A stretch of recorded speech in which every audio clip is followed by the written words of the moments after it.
Respected by their allies, feared by their foes, many call them the bravest of the brave.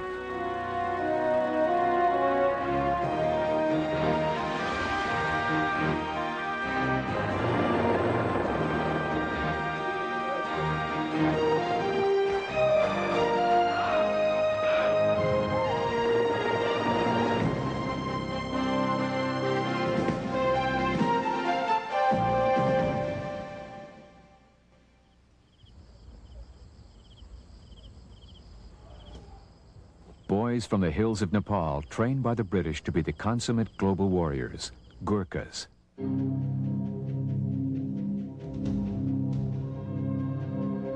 The mere mention of the name Gurkhas is enough to set off a rush of emotions and stories from those who have fought against them and with them. Our enemy against whom we've been operating has been totally unaware that the Gurkha has not only carried out a reconnaissance of his position, but actually crawled inside it and listened to his conversations in the trenches, taken some of his equipment and got away with a complete layout of the position on a plan.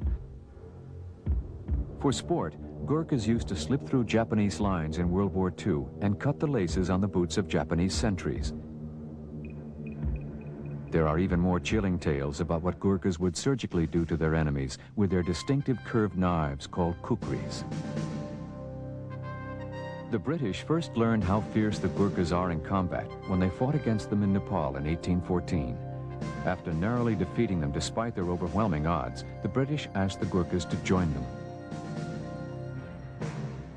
One British officer wrote, "I never saw more steadiness or bravery exhibited in my life. Run they would not, and of death they seemed to have no fear, though their comrades were falling all around them."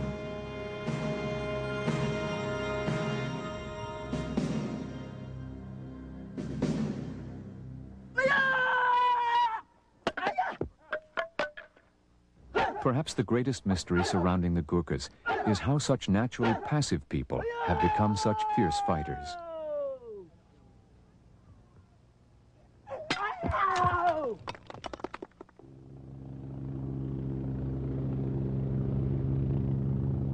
Long before the term Rapid Deployment Force became the operative military buzzword, the British were dispatching their Gurkha battalions to hotspots around the world.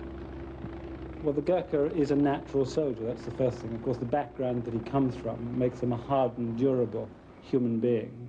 The Gurkha soldier will pay attention and do his job 24 hours a day without prompting.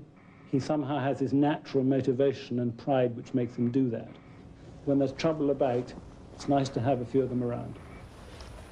The Sultan of Brunei likes to have them around so much, he personally pays the British government the costs of keeping a regiment of Gurkhas in Borneo at all times to help protect his sultanate.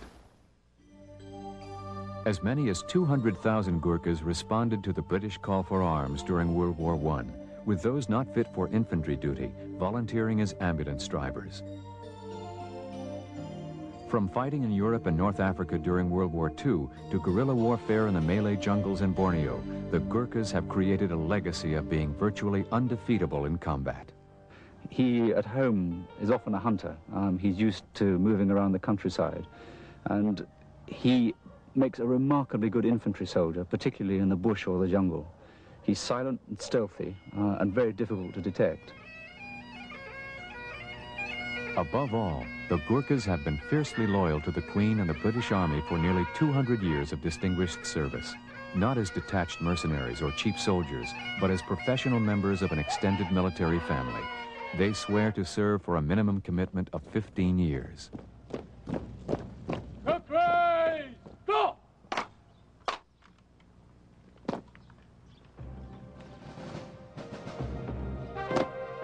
When a British officer once asked volunteers for a difficult parachute assault in World War II, only half the Gurkhas immediately stepped forward.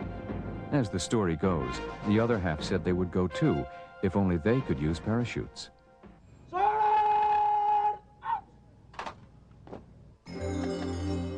Real or imagined, the Gurkhas' mystique was their most potent weapon in the Falklands War. Just before the final attack on Port Stanley, the British leaked the plans for a Gurkha invasion. To the man, the defending Argentines fled, rather than learn firsthand if the Gurkha legends were more fiction than fact.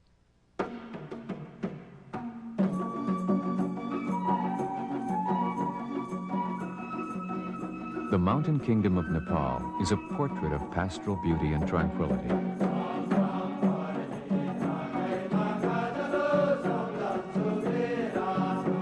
The Nepalese have not gone to war against anyone in over a century.